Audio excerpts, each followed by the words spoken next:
So what's going on, guys? My name is MrDalekJD, and today I have yet again another cipher on EISENDRACHE to show you all. Now, every time it comes to us finding ciphers, I feel like that would be the last one, but there are even more hidden ciphers on this map, and probably even more than the ones that I've covered already, and we're finding out in this video. Now, this was originally posted on Reddit by a guy called Tricks_Prodigy, and to find this hidden cipher, it's on the ground mixed in with other papers just after you go through Samantha and Richtofen's room, and it's just before the Wolfbow picture. Now, just before I go into this cipher, I uploaded a pretty long video earlier today talking about a future DLC map and a ton of story implications that we get from another hidden message, which is about Takeo. You can find that link down below in the description of this video, but let's jump into this. Now, I want to give huge credit to Nino69 over on the CallOfDutyZombies.com forum. He's the one that actually solved this cipher, so huge props to you. Thank you so much for doing this. The message is as follows.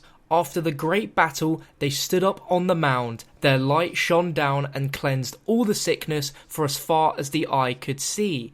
They are the first, they are the last. Visions of fractured worlds and strange rooms haunted our dreams. Now, just like every cipher we've found so far, this one is absolutely phenomenal. Straight away, looking at that cipher, I can tell, and you probably can as well, that this links into a hidden picture within the map Origins, where you found all these scraps of paper, and it made an image of our 4 original characters seemingly appearing as gods holding these staffs with people underneath them, and they basically look like gods. This is a direct link to that image, and if we read over the ciphertext again, after the great battle, they stood up on the mound. Now, you can obviously see that our characters are on some sort of raised platform, so that they are above all the people below them, making them seem like gods. The light shone down. Now, you can see in the sky, it's very hard to see, but to me it looks like there is a light clearly shining down on our characters to make them symbolize that they're gods. And this is interesting. Cleansed all the sickness for as far as the eye could see.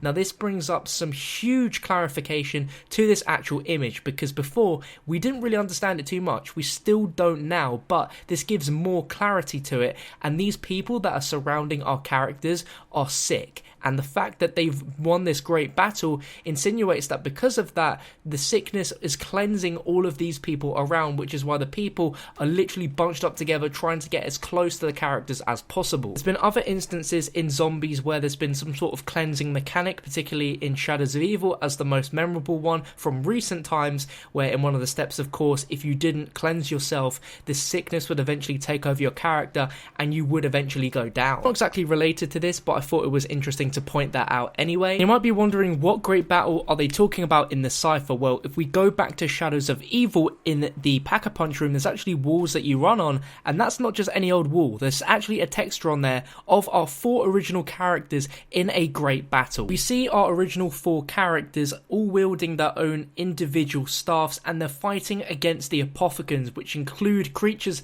such as the Margwas, parasites, and zombies. Now, the characters we're seeing on the wall and in the PRIMIS picture are from a very, very long time ago. These are the very first instances of our characters. And we've heard about this battle before, not only from the thing on the wall, but also from a character quote from Jessica Rose in Shadows of Evil when talking about something that was read in Nero's book. I'm a fast reader. Blah, blah, blah, blah. For 2 millennia, the Keepers kept the forces of darkness at bay.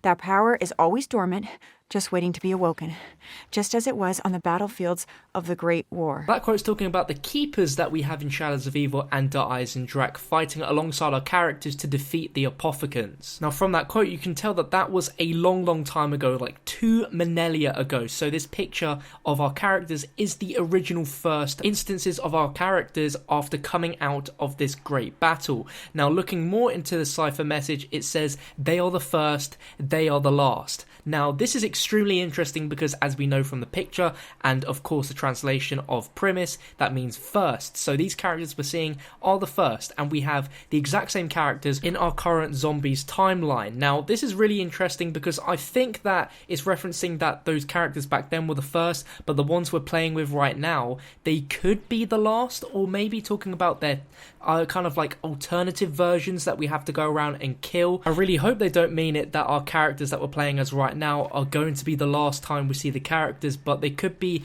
the kind of like last representation of those. And I say that because I have a strange theory, but it does make a ton of sense. Now, we are unsure who has written this message, but it's directly after our 4 characters in the Primis state have defeated the Apothicons in this great battle. Now, they reference them as the first and the last, and there's visions of fractured worlds and strange rooms which haunted their dreams from there on after, which I think could be a possible kind of after effect from the Apothicons being wiped out. They decided to haunt everyone in their dreams so no one will remember them. Now, in the Giant, Takeo has his own radio where he hears a version of himself talking about having dreams, very, very weird dreams, and his dreams being haunted by a man in shadow. Takeo, brave upholder of the dying samurai spirit. It feels almost as though I am speaking to my ancestors. Instead, I speak to a reflection of myself. The man in the mirror, in another place, another time. Our allies are filled with confidence and bravado. But I am troubled. My dreams are haunted by a man in shadow. I fear this vision may be a portent of our destruction. And even in one of his first letters from the field, it ends by saying, though I cannot explain why, every step I take toward my target brings with it a grieving sense of dread. I'm haunted by twisted dreams that seem to grow increasingly vivid with each passing night. Perhaps the spirits of my ancestors seek to warn me of a dark, uncertain future. Now, a very wild theory could be that when he's referencing the spirits of his ancestors, he's actually referencing the Primis version of those characters. It is a pretty far out theory, but none of the characters ever make any mention at all in reference to this battle, and there's even another bit of evidence to back this up, and there's a series of paintings in Der EISENDRACHE which talk about the king of the castle. You come across these when you're doing the wolf bow upgrade step, and there's a series of paintings which tells the story of a king who goes into battle against the Apothicons and he ultimately loses. That right there is an indication that the Apothicon battle that the Primis characters had is truly a very, very tough battle to defeat, and each character in Der EISENDRACHE has their own take on the paintings. Interestingly, on one of them where you see the picture of the Apothicon above the castle, Richtofen says, "This is a personal favourite painting of mine.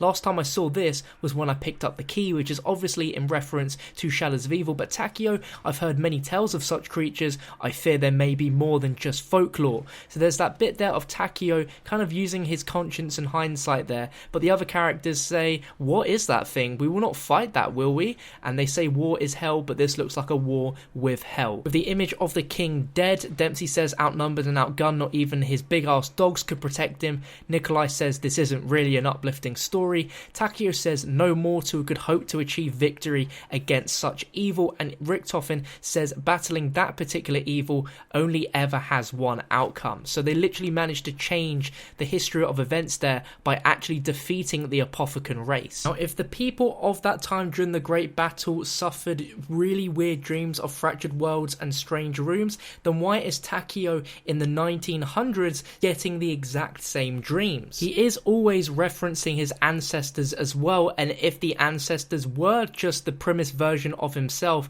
then I think that would be an absolutely sweet twist of Treyarch to do. But of course, this is just a theory, and if you guys have any other ideas or take on this secret message, let me know your thoughts on this down below in the comment section. I'd love to get a storyline discussion going, because the storyline is getting so exciting, and Treyarch, I just can't believe what they're doing to us. This is absolutely amazing stuff. If you enjoyed the video, make sure to drop a like rating on it, and also make sure to subscribe if you haven't already, and I'll catch you on another video very soon.